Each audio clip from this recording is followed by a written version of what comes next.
What is going on, everybody? Welcome back to the Purple and Gold podcast. And today we are coming back with another team mock draft. So, without further ado, let's get straight into this thing and spin the wheel to find out which team we're going to be doing a mock draft for.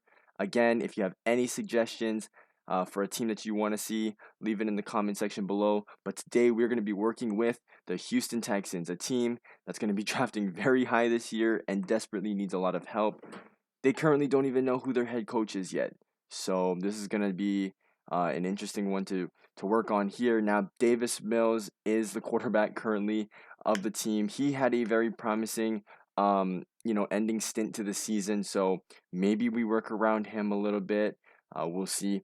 The running back position, yeah, they definitely need some help. Wide receivers. Now, Nico Collins did have some flashes this season. Brandon Cooks, probably one of the most consistent receivers in the league and probably one of the most unlucky. I feel so bad for him because he's lost multiple Super Bowls and now he's playing for the Texans. Definitely could work on tight end there. I do like Brevin Jordan though. So maybe he potentially starts over Farrell Brown. And then, yeah, we already know how this offensive line is. It's just not very good. Definitely should be working on the interior, if anything. Cannon, Tunsil, those are guys that you can work with for now. Take a look at the defensive side of the ball. Jonathan Grenard had himself a pretty good season this year. Malik Collins, DeMarcus Walker, Jacob Martin, those guys could probably all be replaced. Grugier Hill wasn't too bad. Eric Wilson was a pretty solid pickup in the middle of the season. Uh, Kirksey's all right as well. So I think we could probably work with those linebackers for a year or two. But, if there's a potential replacement out there, probably in the second or third round, we'll take a look at our options there.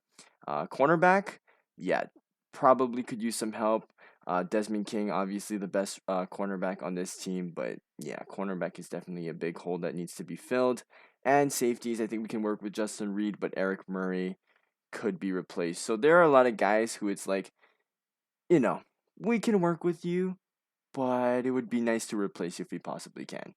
So we're going to have 3 rounds to work with here with the Texans. They finally have a first round draft pick because Bill O'Brien is not here anymore making any dumb decisions. So let's take a look here. Evan Neal goes number 1 overall, not surprising at all. And then Hutchinson follows at number 2. And I don't want to spend too much time on this pick. I think we'd all know who the best available player is left on the board, and he's staring right at us.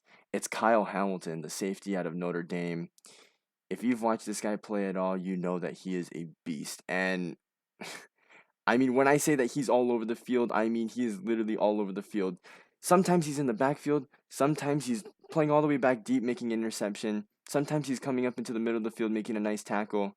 I mean, there are no words to say how well Kyle Hamilton plays football. I mean, it is just spectacular. This is probably one of the best, if not the best, safety prospect that we've seen in years. So I'm excited to see what Kyle Hamilton does in the NFL.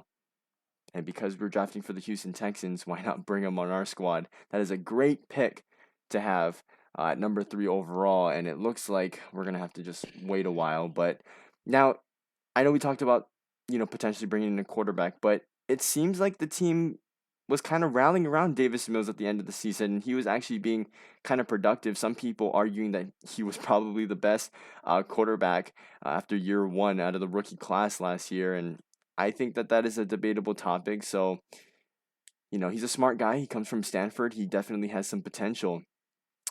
All right, this is going to be an interesting one here. There are definitely a lot of good wide receivers on the board, and there's still some that I really, really like. I'm going to scroll down here and see if there's anyone else that I'm, really intrigued with, and not really. So we already talked about here. We'll go back to the depth chart. I think Brandon Cooks is a fabulous receiver. You can't go wrong with him. He has the speed to just get everything done. And Nico Collins has been showing promise. I don't know if he's particularly a good wide receiver too at the moment. So I think right here, I think it would definitely make sense to bring in another receiver.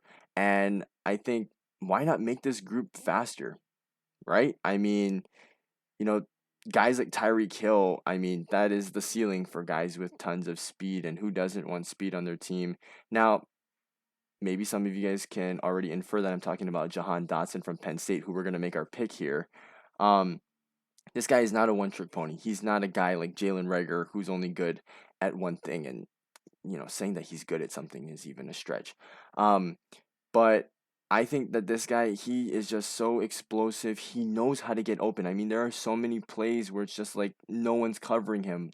He just knows how to run routes fantastically, and he knows how to stretch the field. This is a great piece to have alongside Brandon Cooks, and it's gonna bring in two really good wide receivers on this team.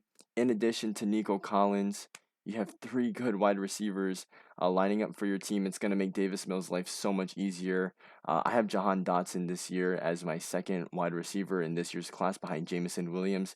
So I think that this is a huge playmaker right here. And, he was electrifying for Penn State to say the least. Okay. This is interesting here. Darian Beavers is a guy who's on my top 5 list for linebackers, so we could potentially bring him in. Uh, Damone Clark is also another guy. Nicholas Petit Friere. So I don't really care for him as a tackle, but potentially sliding him into guard actually might not that bad of an idea. Obviously, a really talented guy, 5 stars, 315 pounds. I mean, that looks good for a guard, really. Should we consider it? I mean, if we don't address the offensive line, that won't really look good on my part. Because Lane Taylor, Justin McCray, Justin Britt, I mean, none of those guys are really ideal. And we definitely could use one of those linebackers, but like I said, none of these guys are atrocious. I know that they weren't spectacular either, but I think these are definitely guys that can be worked with. I think what we're going to do right here is we're going to take Nicholas Petit Frere and we're going to slide him into guard. I think that just makes sense. I mean, you fill another need right here and you get a big, solid offensive lineman. I mean, he was already struggling in college. I just think that if he can probably make that transition into guard, it's just going to make his life a lot easier. He's going to have more help around him. And you see guys who make that transition in the NFL from tackle to guard because it's just, more beneficial for them.